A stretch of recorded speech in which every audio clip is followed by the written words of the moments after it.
এই মুহূর্তে আমরা যেই বড় খবরের দিকে নজর রাখতে চলেছি, সাত সকালে গুলি চলল রিষড়ার বাকখালে। এই দিন সকাল 7টা নাগাদ এক লরি ব্যবসায়ী প্রতিদিনের মতো কাজে বেরিয়ে বাইকে দাঁড়িয়ে এক টোটো চালকের সাথে কথা বলছিলেন। সেই সময় উল্টো দিক থেকে এক অজ্ঞাত পরিচয় ব্যক্তি হাঁটতে হাঁটতে এসে তার মাথায় শুট আউট করে দিয়ে চলে যান। খান সাহেব নামে এলাকায় পরিচিত এক ব্যক্তি এই দিন আনুমানিক সকাল 7টা নাগাদ প্রতিদিনের মতো কাজে বেরিয়ে বাইকে দাঁড়িয়ে কথা বলছিলেন এক টোটো চালকের সাথে। ঠিক সেই সময় অজ্ঞাত পরিচয় এক ব্যক্তি পিছন দিয়ে হাঁটতে হাঁটতে এসে তার মাথায় শুট আউট করে দিয়ে বেরিয়ে যায়। রক্তাক্ত অবস্থায় ব্যক্তিটিকে শ্রীরামপুর ওয়ালস হাসপাতালে নিয়ে যাওয়া হয়। পরে অবস্থার অবনতি হলে তাকে কলকাতা হাসপাতালে নিয়ে যাওয়া হয়। ইতিমধ্যেই জানা গেছে তার মাথায় প্রচুর পরিমাণে রক্তক্ষরণ হয়েছে। সূত্র মারফত জানা যায় গুলিটি তার মাথার ভিতরেই আছে এবং তার অবস্থা যথেষ্ট আশঙ্কাজনক। ইতিমধ্যেই ঘটনার খবর পেয়ে চন্দননগর পুলিশ কমিশনারেটের পক্ষ থেকে বহু আধিকারিক এখানে এসে উপস্থিত হন এবং জায়গাটিকে দড়ি দিয়ে ঘিরে দেন।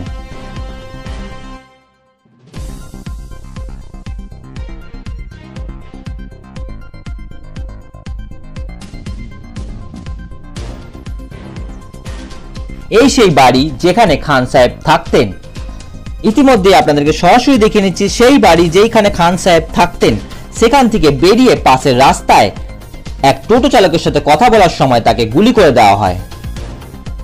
ইতিমধ্যেই ঘটনার খবর পেয়ে এলাকা থেকে বহু সংখ্যক মানুষ এসে উপস্থিত হয়েছে।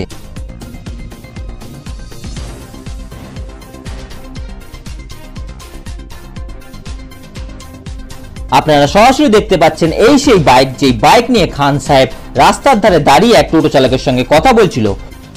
পিছন দিক থেকে হাঁটতে হাঁটতে এক অজ্ঞাত পরিচয় ব্যক্তি এসে তাকে মাথায় গুলি করে উল্টো দিকে রাস্তা দিয়ে পালিয়ে যায়।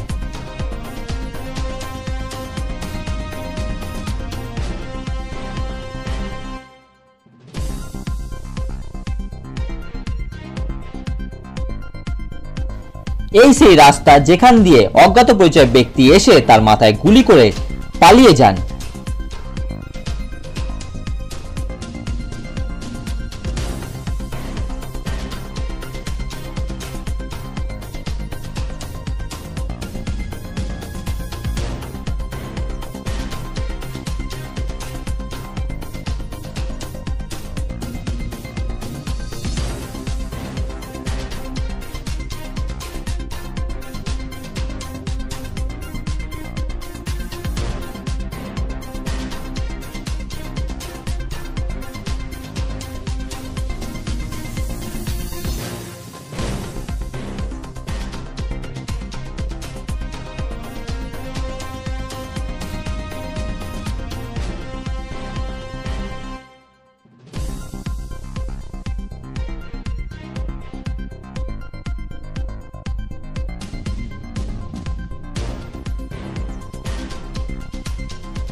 আমরা সরাসরি চলে আসবো এলাকার মানুষদের কাছে এবং তাদের বক্তব্য শুনে নেব। আচ্ছা, কি হয়েছিল? কি হয়েছে তো দুনিয়ার কেউ জানে না। এরকম বাক্কালে অনেকবার হয়েছে, গুলি মেরেছে তো। বাক্কালে একটা বহিরার কাটায় গলায় কাটা ঢুকিয়ে মার্ডার হয়েছিল। বাক্কালে বারবার মার্ডারই হয়, তারপর কিছু হয়। এখানে কি হয়েছে? এবার কি হয়েছে? এবারও এসে গুলি মেরে চলে গেছে। কারা মেরেছে কি ভাবছেন? এবার পুলিশ ইনকোয়ারি করবে। পুলিশ আবার ক্যাম্প বসিয়ে চাপ পাকাতে হবে না। কখন ঘটনাটি ঘটেছে? ঘটনাটা কমসে কম 2 ঘন্টা আগে ঘটেছে। আপনার নাম? আমার নাম নারায়ণ গুপ্তা, পাড়ায় থাকি। আমি দেখলাম অটোতে সব লোক নিয়ে গেছে তুলে, ব্লাড পড়ছে, পয়সা নিয়ে গেলাম। এটাই তুলে দেখে এখানে পড়েছিল।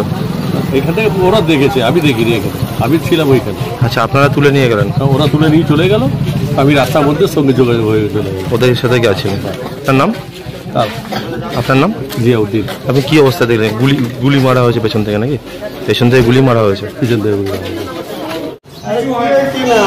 আমার বাড়িওয়ালাকে মেরে দিয়েছে। আর কি করে মেরেছে? কি করে মেরেছে আমি কি করে বুঝবো? আপনারা কখন শুনলেন? আমরা শুনলাম, গেলাম ওয়াল থেকে পাঠিয়ে দিল। হ্যাঁ। কি হয়েছে? ওই মেরেছে, আর কি বলবো।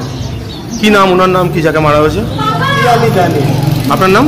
আমার নাম জামালউদ্দিন।